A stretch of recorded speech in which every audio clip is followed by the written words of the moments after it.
Greetings, boys and girls. It's good to be back with you again, and I'm so glad you could join us today for our study in Proverbs.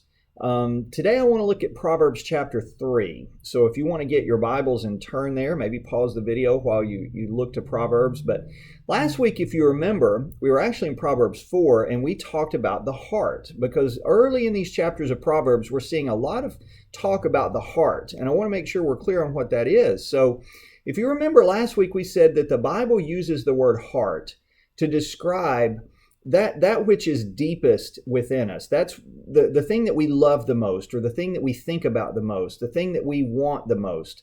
Those are all things that the Bible describes as being in our hearts. And what I had asked you to do was look up some verses in the New Testament that actually talk about our hearts, and maybe pick one or two that you really like and try to start thinking about that verse, or maybe memorizing that verse. So I'm wondering what you found. I didn't get to talk to any of you Sunday about this to see if you found a particular verse, but how about Matthew 5:8? Did you find that one that says, where Jesus says, "Blessed are the pure in heart, for they shall see God"?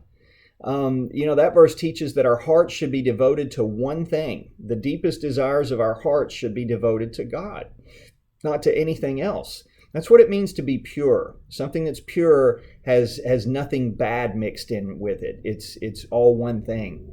How about Matthew 6:20 and 21, where Jesus says that where your treasure is, there your heart will be also. In other words, wherever the thing that you love the most is, your heart's going to follow it, and you're going to think about that, even when you're not there, even when you can't be enjoying that person or that thing. How about a text like Matthew 22:37, where Jesus says that we should love the Lord our God with all our heart, with all our soul, and with all our minds? Now, that verse just teaches that everything that we have should be devoted to God. Everything we have should love Him. Or I'll give you one more. How about Matthew 12:34, where Jesus says, "For the mouth speaks out of that which fills the heart." In other words, what comes out of our mouths is a really good indication of what's in our hearts. Okay? So all these verses and many, many more have a lot to teach us about our hearts. And so today I want to show us another text in Proverbs that speaks about the heart. And it's a really important one. So look to Proverbs chapter 3, verses 1 through 7. And let's take a look at just a couple of minutes at what this passage has to say. And I'd really like for you to read this with your moms and dads throughout the week and just think about it, okay, and talk it over with them. But there's two things you see in this passage, and I'll read it for you in just a moment. But the first thing we're going to see in verses 1 through 4 is that we need to learn to love the commandments of both our God and our parents. Let me go read verses 1 through 4 of Proverbs 3 for us. Notice it's also written here like a father speaking to his son. And he says, "My son, do not forget my teaching, but keep my commands in your heart. For they will prolong your life many years and bring you peace and prosperity. Let love and faithfulness never leave you. Bind them around your neck. Write them on the tablet of your heart. Then you will win favor and a good name in the sight of God and man." Now, what we see here is that the father is saying to his son, take my commandments and hide them deep in your heart. Now, what he means by that is not just that we know his commandments by heart. The father wants his son to love his commandments. Now, why would we love commandments? Most of us don't like being told what to do, right? I mean, when your mom and dad give you something to do, are you always happy about it? Most of the times we aren't. We just don't like somebody else telling us what to do. But what the father says to the son here is you should take my commandments and the commandments of God and learn to love them in your heart. Now, why is that the case? Well, number one, if we love the commandments, we're going to try to obey them, right? And we're going to care about what God says to us and what our moms and dads say to us. So Jesus says, if you love me, you will obey my commandments. That's John 14:15. But there's a couple other reasons given in the text here why we love God's commandments and why we love the commandments of our parents. The first one he gives us is verse 2. He says, because it's going to affect your life in drastic ways. Look at verse 2. He says, for these commands, they will prolong your life. So this means that listening to your moms and dads will help you live longer. Now, that's not a promise as though somehow you're automatically going to live to 100 years. But let me ask you something. If you get in the car and your mom and dad say to you, you should wear your seatbelt, do you think that's going to help you live longer? Well, it might if you get into a car accident and you've got the seatbelt on to protect you, right? Or what if your mom and dad say to you, I want you to learn to make healthy, wise choices when it comes to eating, okay? Because you're going to live longer if you eat healthier. Now, that's usually the case. And sometimes people who eat healthy live a long time. It's not always that way because accidents happen and so forth. But what the Bible is saying to us is not promising us that if you obey your moms and dads and everything, you're going to live for 100 years. The Proverbs is simply teaching us the way things normally work. And the Father is saying to His Son, if you listen to my commandments and you listen to the commandments of God, they're going to help you live longer lives. And that's true, okay? So the second reason, though, that we're supposed to love His commandments is not just because they help us live a long life, but they help us live a better life.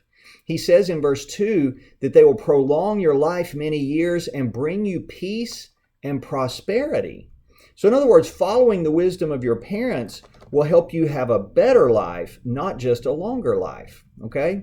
But now look at what verses 5 through 7 say. Not only are we to learn the commandments of God and learn to love them, but we learn to trust God's wisdom, not our own. So we learn to love what God tells us to do, not what we want to do, but we also learn to trust God's wisdom, not our own wisdom. Look at verses 5, 6, and 7. Maybe read this with mom and dad, okay? I know some of you aren't reading yet, so they'll read it for you, and I'm reading from the NIV translation today. It says, trust in the Lord with all your heart, and lean not on your own understanding. In all your ways submit to Him, and He will make your paths straight. Do not be wise in your own eyes. Fear the Lord and hate or shun evil. So this is the second thing the text tells us about our hearts. Number one, we need to learn to love the commandments of God and of our parents by hiding those commands in our hearts.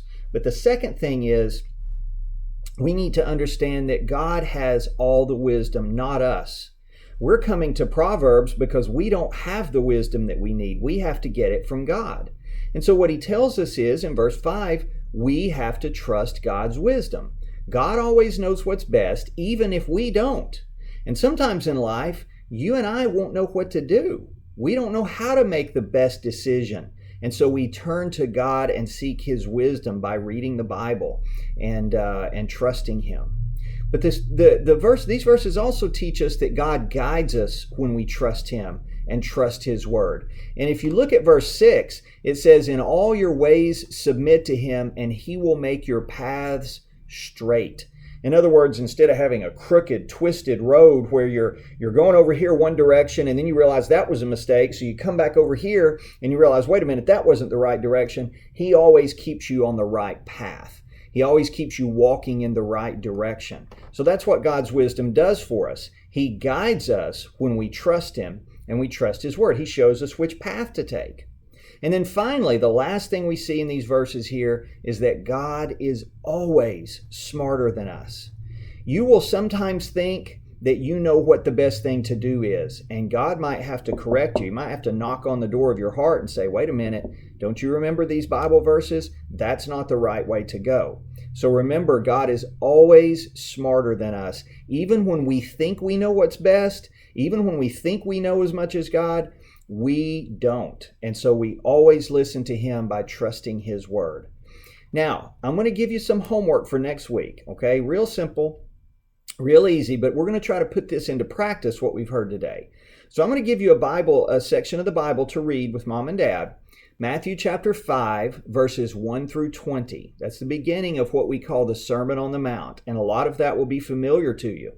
So I want you to ask yourself the questions and talk about it with moms and dads. What commandments do we find here in Matthew chapter 5?